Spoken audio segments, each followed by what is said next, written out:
저희 뭐 이제 프로 유튜버이기 때문에 이제 이런 대본도 준비를 했어요.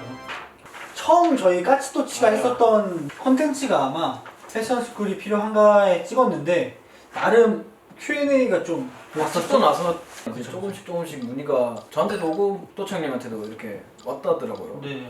그래서 그거를 한 분 한 분 말씀을 다 드렸긴 한데 그래도 혹시 또 이런 궁금증은 모두 다 공통적으로 갖고 계실 거라 생각해서 좀 토탈적으로 이렇게 Q&A를 찍어보려고 합니다. 네, 그래서 저희가 제목이 일본 패션학교 졸업 후 취업 관련 리얼썰. 진짜 이거는 리얼썰이에요. 물론 저희 개인적인 거기 때문에 뇌피셜이 들어갈 수밖에 없지만은 여기 살면서 그리고 코로나라는 이 시기를 지금 보내고 있으면서 취업활동, 경제활동을 하면서 그걸 Q&A로 이제 적어서 썰을 한번 풀어보려고 해요. 일본 취업을 생각하고 계신 분, 그리고 일본 패션 관련 취업을 궁금해하시는 분들은 꼭 이 영상, 까치토치 영상을 보셔야 돼요. 왜냐면 과거형도 아니고 현재요. 현재형이기 때문에. 첫 질문 괜찮나요? 들어오십시오. 들어가겠습니다. 패션 학교 졸업 후 취업은 잘 되나요? 그리고 외국인도 오케이인지 제일 궁금해하실 것 같아요. 일단은 보시는 구독자분들이 다 한국 분이시잖아요. 그렇죠. 저도 이렇게 연락 받은 게 지금 현재 문화복정원 재학 중이신 분한테 연락을 진짜 많이 받았어요. 취업 잘 되나요? 취업하셨나요? 이렇게 연락이 왔는데 제 대답은 오케이입니다. 취업 잘 된다? 잘 돼요. 잘 되는데 그러니까 잘 된다는 기준은 제가 다녔을 2019년에서 20년도 그 취업 시즌 그때는 반에 외국인이 5명 있었는데 5분 다 됐어요. 전 100%네요. 네, 100%예요. 그리고 일본인 포함해서 안에 인원수가 16명밖에 없었어요. 16명 중에 1명 취업하고 1명은 개인 브랜드 한다고 취업을 안 했어요. 나머지 14명이 희한하게 100% 다 취업이 됐어요. 근데 이거는 코로나 터지기 전 바로 직전. 지금 현재로서는 제 주변 후배들, 그러니까 한 학년 밑에 친구들을 보면은 이제 한국인 친구가 됐어요. 또 제 아는 지인이 2명 있는데 문화복지관 기숙과에 2명 다 됐어요. 그러니까 한 명은 대기업 패턴사가 됐고 한 명은 문화복지관 조교가 됐어요. 저도 솔직히 말씀드리면 이거 미리 좀 말씀드리는 거지만 저도 이 시국에 취업을 했어요. 얼마 전에. 저도 안 될 줄 알고 기국을 준비하고 있었잖아요. 그렇죠. 근데 생각보다 기회가 너무 많아요. 저는 이제 졸업을 한 지 좀 오래됐고 저 5년 차인가요? 이제 6년 차가 된 것 같은데 저희 과가 유통과잖아요. 유통과가 사실 패션에 대한 전문 지식보다는 사실 어디서든 배울 수 있는 지식을 배우는 곳인데 그러니까 말 그대로 엘리트는 아니죠. 엄청난 실력을 갖고 있는 친구들이 아닌데 그 친구들도 오모테산도, 하라주쿠 이런 누구나 들으면 알 수 있는 매장 그런 데 다 취업을 했습니다. 근데 그런 친구들도 되게 열심히 준비를 해서 한 거는 아니에요. 정말 리얼로 그냥 한번 넣어볼까? 해서 된 친구들도 많고 저는 진짜 학교를 열심히도 다니는 사람 중에 한 명이 저는 제 입으로 말할 수 있을 정도로 열심히 다녔어요. 진짜. 또 같은 반 친구가 그냥 학교를 정말 이런 말 해서 죄송하긴 한데 좀 막 다녔어요. 그러니까 결석도 좀 잦았고 과제도 좀 많이 밀리고 항상 그냥 학교 뭐 이렇게 열심히 해봤자 부질없다 이 주의였고 저는 무조건 학교가 짱이다 이면인데 결국에는 이분은 대기업 됐어요. 그냥 아무 생각 없이 했는데 근데 저는 막 이거 해야지 저거 해야지 막 다 조사해보고 막 그거 취업 관련해서 취업용 작품도 만들고 진짜 별 생쇼를 다 했는데 저는 뭐 졸업하기 직전에 겨우 됐어요. 맞지. 이분은 7월에 되고 완전 그냥 초반에. 그러니까 취업은 제가 봤을 때 자기 취지랑 성향만 맞으면 할 곳은 너무 많아요 일본은.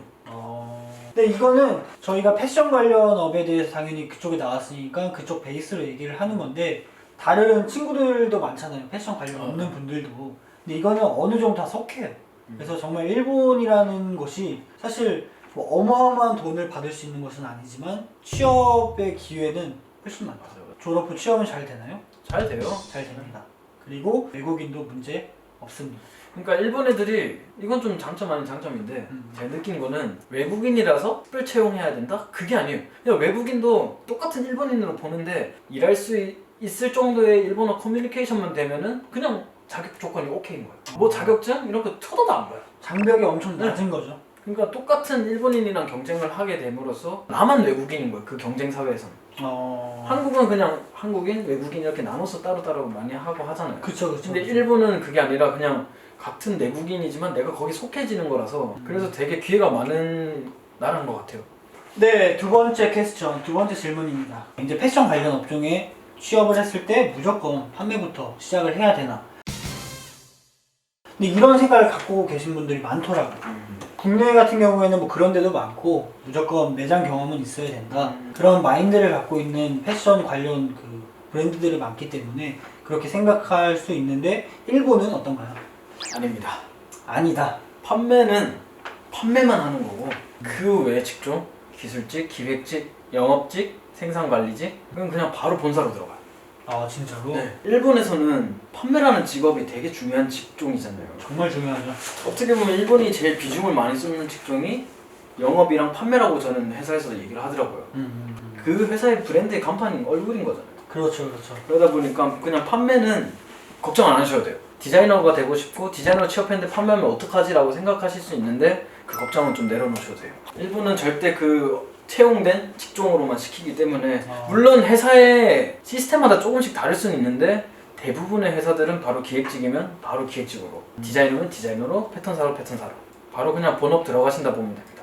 패션 유통과를 나오면 판매원으로 많이 지원을 하거든요. 거기서 이제 제가 2년이라는 시간 동안 손님이 왔을 때 어떻게 대접을 하고 이제 사람을 이제 손님을 접대하는 말투도 배우고 그런 태도를 계속 배워요. 한국에서는 무조건 걸쳐야 되는 부분이다라고 그런 인식이라면 일본은 확실한 직업입니다. 판매원은. 뭐 판매는 무조건 해야 돼 뭔가 좀 밑에라고 보는 그런 게 아니라 확실한 직업 의식이 있기 때문에 모두가 걸쳐가는 단계가 아니에요. 반대로 판매원을 정말 제대로 배우고 싶다 그러신 분이면 놀러 오셔야죠. 놀러 오시면은 정말 재밌게 일하실 수 있어요. 다음 질문. 비자. 이거 정말 중요하죠. 다 돼도 이거 안 되면 말처럼 그렇죠. 그렇죠. 비자는 어떤가요? 비자가 저 비자 때문에 애를 많이 먹었는데 네. 일단은 학교를 졸업하시고 어떤 A라는 회사에서 내정을 받아요. 이제 내정 통보를 받으면 이제부터 이 회사가 대기업이냐 중소기업이냐 그 이제 내 자신이 알 수 있는 피부로 느낄 수 있는 단계가 오는 시점이거든요. 비자 발급할 때. 맞아요. 그러니까 비자가 왜 회사 규모에 따라 비자량이 달라져요. 왜냐면 그 회사가 어떤 회사인지 얼마나 역사 깊고 이 회사의 실적이 얼마나인지 그걸 기준으로 하여서 그 다음 중요한 거는 내 학교 다녔을 때 나의 행적, 나의 출석률. 그렇죠. 성적이 A 막 S 이런 거보다는 출석률 100%가 진짜 완벽한 보험 아닌 보험? 이건 무조건 나오거든요. 출석률이 비자 발급받는 데 있어서 거의 90% 차지하잖아요. 맞아요. 출석률만 좋고 그 다음에 이 회사가 정말 괜찮은 회사다. 그러니까 뭐 일본 회사 사회에서도 어느 정도 실적이 있고 공헌을 하는 회사면 더 좋고 규모가 엄청 크다 이러면은 저는 5년까지 받은 친구 봤어요. 판매원으로 갔는데 5년 받았습니다. 기술직 같은 경우는 정말 예외거든요. 제가 기술직으로 취업을 했어요. 근데 그 회사 같은 경우는 정말 일본 고유의 기술이라고 자부하는 회사였어요. 85년, 90년 가까이 된 회사고 일본 최초의 테일러 회사이기 때문에 제가 거기를 갔는데 딱 그 취업 센터를 가니까 그 선생님이 저한테 하시는 말이 아, 수미야 너는 비자를 많이 못 받을 확률이 크다. 기간을 길게 못 받을 확률이 너무 크다. 그래서 왜요? 이렇게 회사도 괜찮고 안정적인 회사인데 왜 출석률도 좋은데 네, 출석률도 저는 거의 100% 가까웠으니까 뭐가 문제죠 이랬는데 일본의 좀 이건 이상한 특성이에요. 기술직 같은 경우는 일본 고유의 기술을 갖고 있는 직종은 외국인한테 비자를 절대 1년 이상 안 준다는 거예요.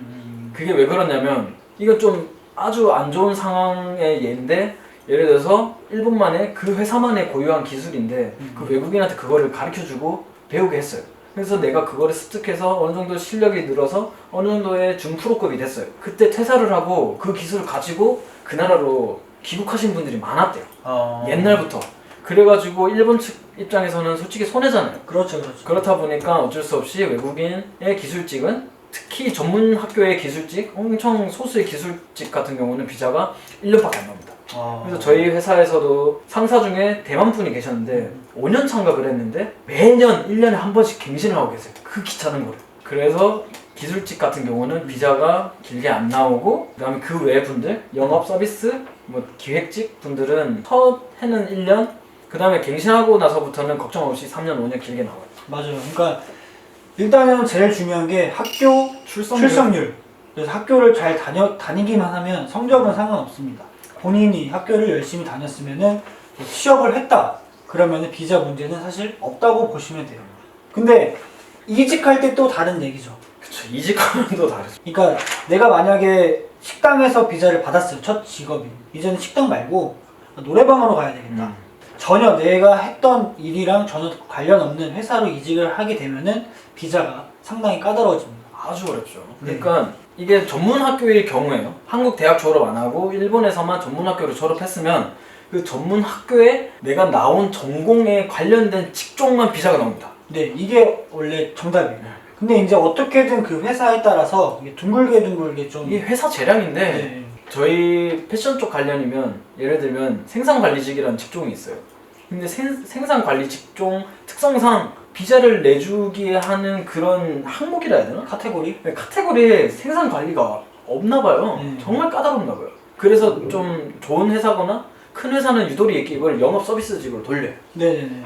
비자는 서비스 관련 이런 거 비자를 비즈니스 비자를 받지만은 회사에서는 그냥 생산관리직을 하시는 거죠.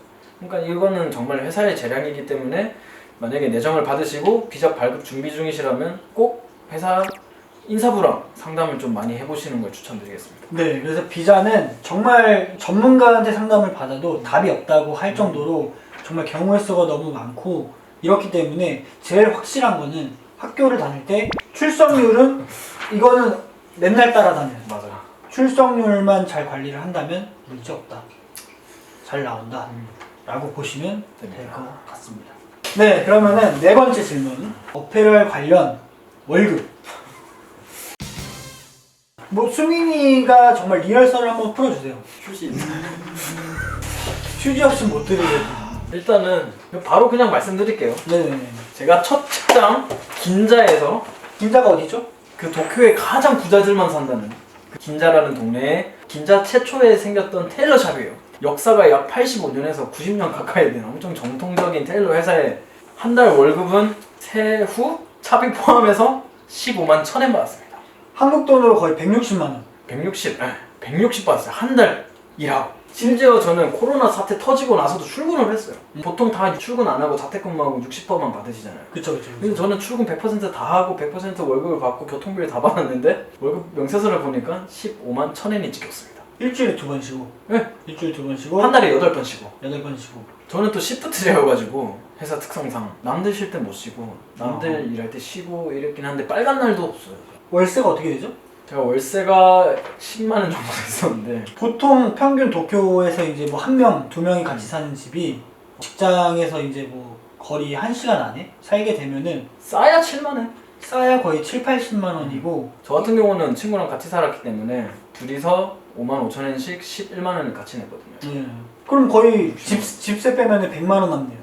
거기서 이제 공과금 빼야죠. 아, 공과금 빼고 휴대폰비 빼야죠. 휴대폰비 빼고 차비 빼야죠. 차비 빼고 밥값 빼면은 사실 제 수준에 쓸 수 있는 돈 30만 원? 40만 원? 리얼로 다행히도 저희 어머님께서 한 3년 동안 저금할 생각은 하지 말고 굶지나 마라. 그래서 저금할 수 있는 상황이 전혀 안 되더라고요.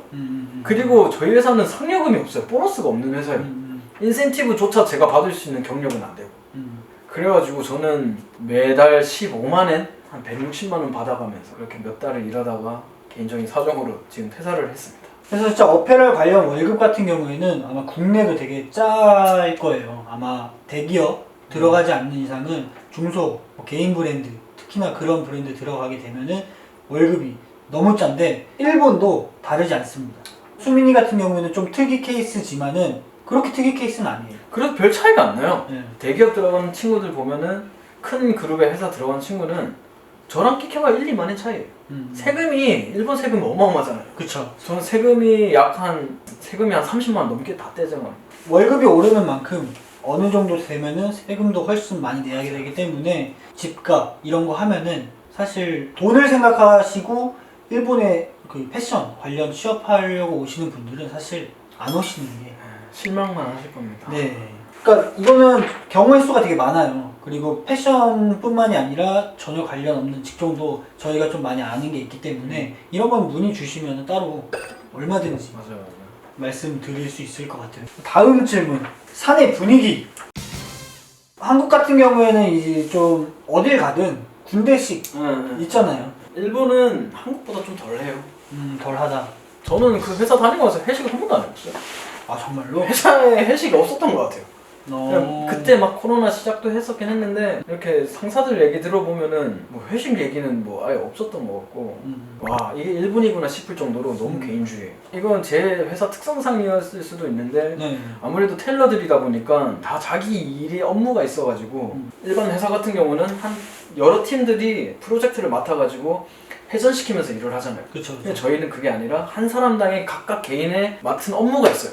그래가지고 그것만 하면 되는 거여가지고 굳이 얘랑 엮일 일도 없고 이 상사랑 선임하고도 이렇게 막 할 게 없고 전혀 커뮤니케이션 왕래가 없었던 회사예요. 저희가 다녔던 회사는. 심지어 점심시간에는 그 1시간이 주어지는데 모든 이렇게 선배들이라 해야 되나? 상사들이 다 봉지에 미친 사람들 같았어요. 너무 싫었어요 저는 그게. 저는 약간 일본 패션 하면은 그래도 역사가 있으니까 옛날 이런 역사에는 이런 빈티지한 이런 원단을 썼고 이런 디테일을 쓰고 이런 옷을 입었어 이런 얘기로 아 미쳤다 이런 게 있을 줄 알았는데 있긴 개뿔. 그 1시간 중에 10분을 밥을 먹잖아요. 10분만 먹어. 일본에서 잘 안 먹으니까. 그쵸. 근데 나머지 50분을 일을 해요. 문화복장 교과서를 펴서 봉제를 바느질을 해서 50분 내내 하는 거. 짬나는 시간 내내 바느질 공부하고 바느질. 저랑 너무 안 맞아가지고.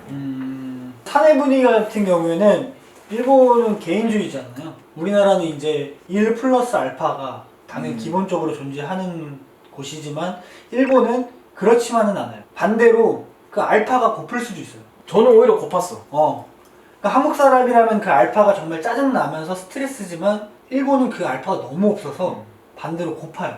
사내 분위기는 말 그대로 개인적이고 내 할 것만 하면은 전혀 터치 없이. 너무 없어도 너무 없어. 그냥 일적인 거고. 예를 들어 사수랑 얘기를 하다가 그 사수가 시프트가 쉬는 날이면 중요한 일인데 그 사수가 쉬어버리면 그 다음 날 얘기를 해. 그쵸. 이 사수는 지 쉬는 날에는 아예 회사 관련 연락 자체를 보지도 않고 알람을 다 꺼놨더라고. 그래서 원래 옛날에 제가 일본에 왔을 때 제일 문화 충격이 뭐였냐면은 핸드폰이 2개였어요. 무조건 핸드폰이 2개여서 돈이 많은가? 여유가 넘치는구나라고 생각을 했는데 업무폰 그리고 그 프라이드 폰이 있기 때문에 우리나라도 이제 그런 분들이 많이 늘어났는데 일본은 본인 쉬는 날에는 상사가 오든 귀신이 오든 받지 않습니다. 이런 사내 분위기는 말 그대로 괜찮은 것 같아요 저는. 그냥 내 자유, 내 개인 사생활이 중요하고 내 것만 해야겠다 하면은 정말 일본이 좋고 좀 소속감 어울려서 나는 회사원들하고 그래도 파이팅 하자 하시는 분은 조금 답답할 수 있어요. 저는 솔직히 좀 답답했어요. 근데 한국 분들이라면 좀 답답함 느껴요 무조건. 우리는 좀 다 같이 커뮤니케이션도 사적으로 하고 약간 사생활 얘기 좀 사생활도 하면서 이렇게 엮이면서 친해지고 으쌰으쌰 하면서 그 맛이 있는데 일본은 없다. 정내미가 하나도 없다. 정내미가 없다. 그냥 말 그대로 로봇 같다 라고 말씀드릴 수 있을 것 같아요. 마지막 질문은 뭐냐면 이거는 워킹 홀리데이로 와서 워홀로 오는데 한국 대학교 졸업을 했어. 근데 패션이랑은 관련 없어. 일본 패션계에서 일할 수 있을까? 취업할 수 있을까? 됩니다. 됩니다. 무조건 됩니다.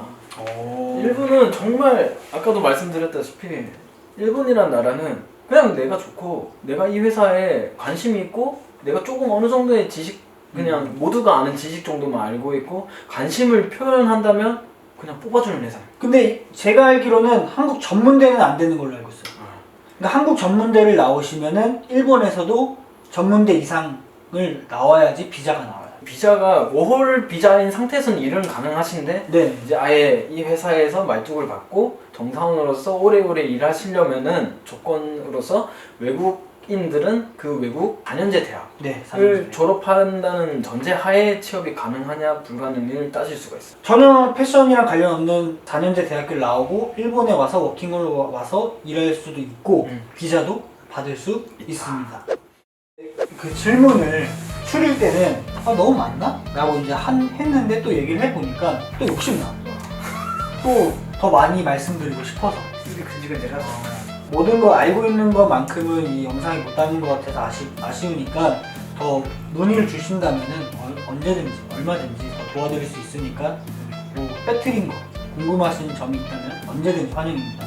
그래서 오늘 일본 패션학교 졸업 후 취업 관련 리얼 썰을 풀어봤는데 재밌게 보셨나요? 이거 진짜 어디서 못 듣는 건데 진짜로 진짜 좀 여러 가지? 도전을 할 수 있게끔 마련된 나라인 것 같아요.